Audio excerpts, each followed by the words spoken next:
I thought that I was a sporty person. I thought I was a competitive person until I met Helen and I realised I was not in her world.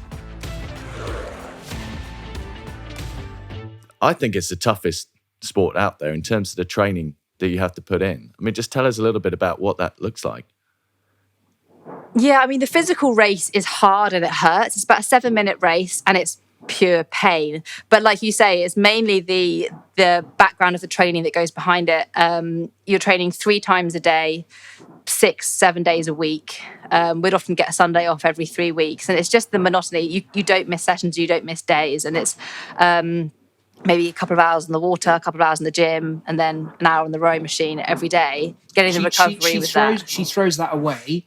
But anyone who's ever been on a rowing machine, you know, I've done a bit of that since we've got together, and I might get on for 7 minutes, 10 minutes, and come out at the end and be brutalised. And Helen will go faster than me and be on there for an hour and a half.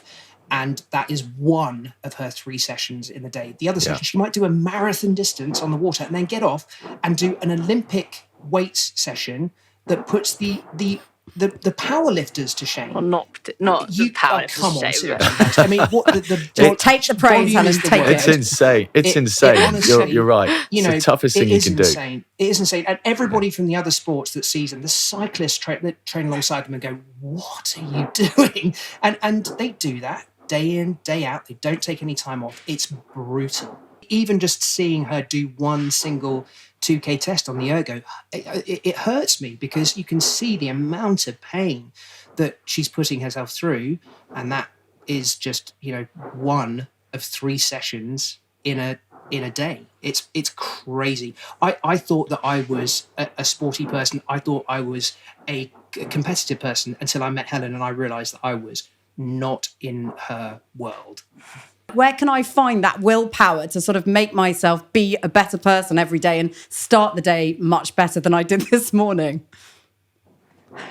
It's such a tricky question. And I think it's something that I've actually got better at since having kids, because I definitely deal best under pressure. Well, I remember even at school, I was someone who would leave it to the last minute for homework or for deadlines or for something like that. Under pressure is what I don't enjoy, but I thrive in. And so I definitely find if I have all the time in the world, I won't really use it.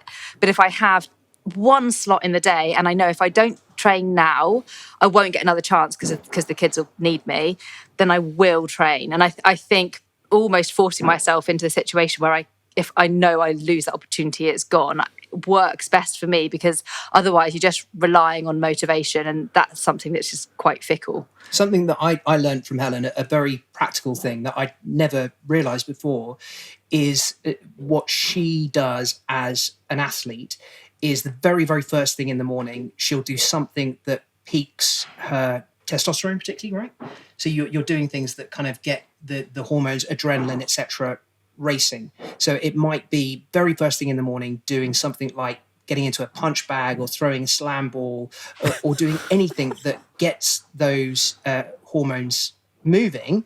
And you might totally not feel like it. You might be, you know, still in the midst of the last night's sleep fug, but within a couple of minutes, all of a sudden, your body's like, oh, yes, this is what I'm supposed to be doing. And it makes a difference, not just to being able to train first thing in the morning, but to the whole of the rest of your day. Would you say that's fair? Yeah, I mean, that's more for racing or for intensity. You do that and you get your hormones peaked. But it's definitely true that I think setting expectations for me has always been a really important thing. If I start a training session thinking this is going to be 2 hours long, that's really intimidating.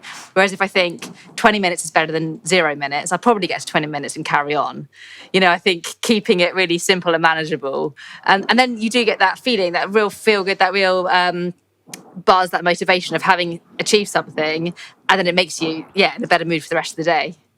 Yeah, I can relate to that. Again, having kids, and suddenly you don't have all day to train like you used to when you're doing an Olympic campaign, right? Really, and trying to just do something is key, isn't it? Really, because it's so easy to put it off. Say, oh well, I can't do the full.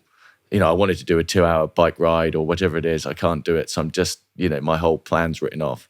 Just committing to doing something, I think that's key. And most people are in that, it's aren't so they? true. Really, that with their everyday lives, that they don't have the time. So just trying to get something done. How are you not permanently distracted by that? How can you focus on what you need to do with that going on around you? I mean, I'm thinking in particular of lockdown, because we were in that sort of very strange period of time where that had to be the case. But I mean, how on earth, I mean, on an Instagram image, I can see that looks absolutely incredible. But in practical terms, what does that feel like?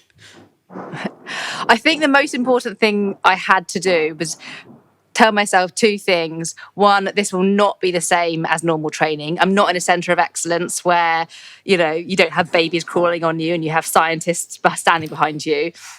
And two, the reason I'm doing this, one of the big things I'm achieving is not just the physical training, but it's what you're showing your kids. And if you're showing your kids by being inclusive and picking them up and not telling them to go away, but actually including them, then actually my role as a role model is being achieved. I feel like it definitely kind of shifted my focus when I was training. I used to be the most kind of absolute blinkers on focus, nothing could get into my zone. And now I kind of welcome that, because it reminds me that there's more to sport, there are bigger things in life, but it's still a really great part of life that I'm lucky to do. So, I mean, a classic example would be last night after we got the kids down, we had our sort of like decompress, put the television on. But while that was happening, Helen was in front of the television doing her yoga stretches, and I was sat on the sofa doing my freediving breathing exercises. So we actually spent a good 45 minutes we were watching the telly, but doing something positive at the same time. And that probably sounds like absolutely... We do have evenings where we just watch TV as well. My version of that, guys, is that I can watch the telly and shop online at the same time. That's my version of multitasking. I was doing the yoga. Look, there's some serious multitasking going on. It just depends what your priorities are. I sort of want to ask both of you, Helen, maybe you first. What can people do every day to perform better? And same to Steve after. Ooh. I would say